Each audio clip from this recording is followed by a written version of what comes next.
For the past several months, I was building a garden planner app in React Native, and I was experimenting with Cursor AI to see how it can improve my development. I called the app GrowPlanner, and here is the current state of it. This is my garden. So all of the plants that I have planted, and also the list of plants if I want to add more to my garden. There's a whole bunch of them, and you can click on any of them and get some grown information, timelines for that plant if you want to start growing it or not.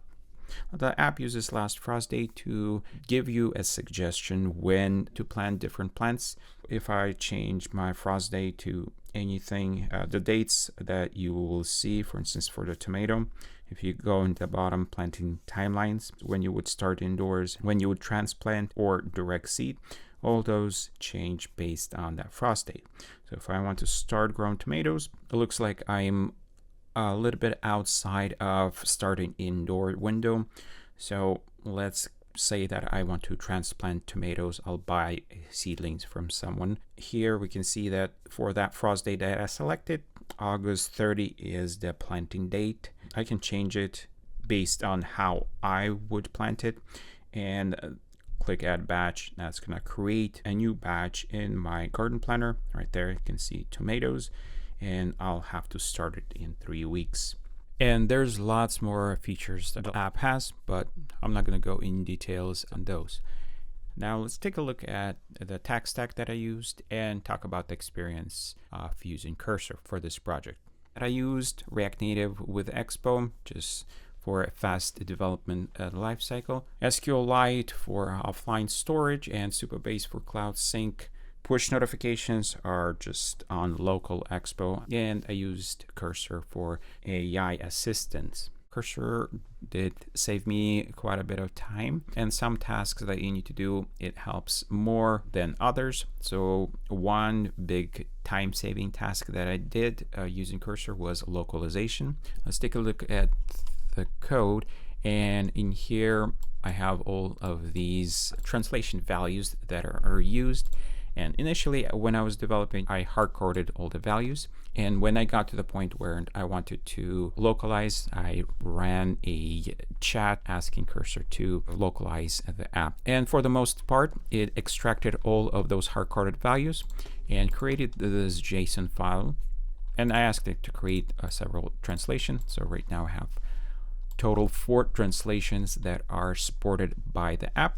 Translation is not perfect, so I will have to go through it and fix it up. Now, the other way of using Cursor is inline. So for instance, I want to add a button, and right there, just by doing comment, it actually suggests me to add a button to add a plant, because I currently don't have a button for it, although I have the logic. And right there, just click and tab a couple times, it gave me the code for adding a button. Now the translation that you use here, you use grow button, so this is not correct. I will have to change and add plant option here instead. So that is something that it did, but if you need to change this, you can say looks like it noticed that it should be add plant right there. So you can tap and it will replace it. Now since it just added this plant option here, and I don't have it in translation. If I go inside here and just go in this file, it already has a suggestion. If I click tab, it suggests to go here, and right there it suggests to add plant and give me that value. So I can select another language and do tab, and that adds the same thing in another language. So that's the other way of using it. Instead of using the chat, you can just do those small changes in the specific place, and it will give you suggestions of what you want to do next. So a reflection on using Cursor. So it definitely helped to accelerate development, and I had wrote 30 to 40%.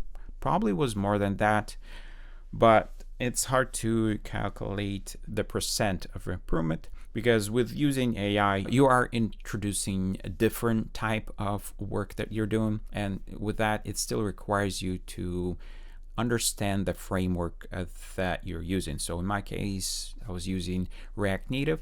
So I still have to understand how React Native works, what's more efficient way of approaching a task. You get code from AI that is just works for a prototype if you're later going to throw this code away. But if you're planning to integrate it into your app, you have to specify a certain structure to make it more efficient. But it is great for small portions of like logic, in my case, frost date calculations, how to do that. It's pretty good in determining that. Cursor is a tool, and I have to improve in how I use it. And the only way to improve it is actually using it in projects. And I liked it, so I'm planning to adopt it to my other projects as well. What's next for the app? I have a lot of ideas what I want to do with the app, but for now, it's currently available on Google Play Store, and I'm hoping to get it on iOS as well. So if you're interested in checking the app out, you can do that. Share the app or write any comments for any suggestions or questions in the comments, and I'll see you guys later.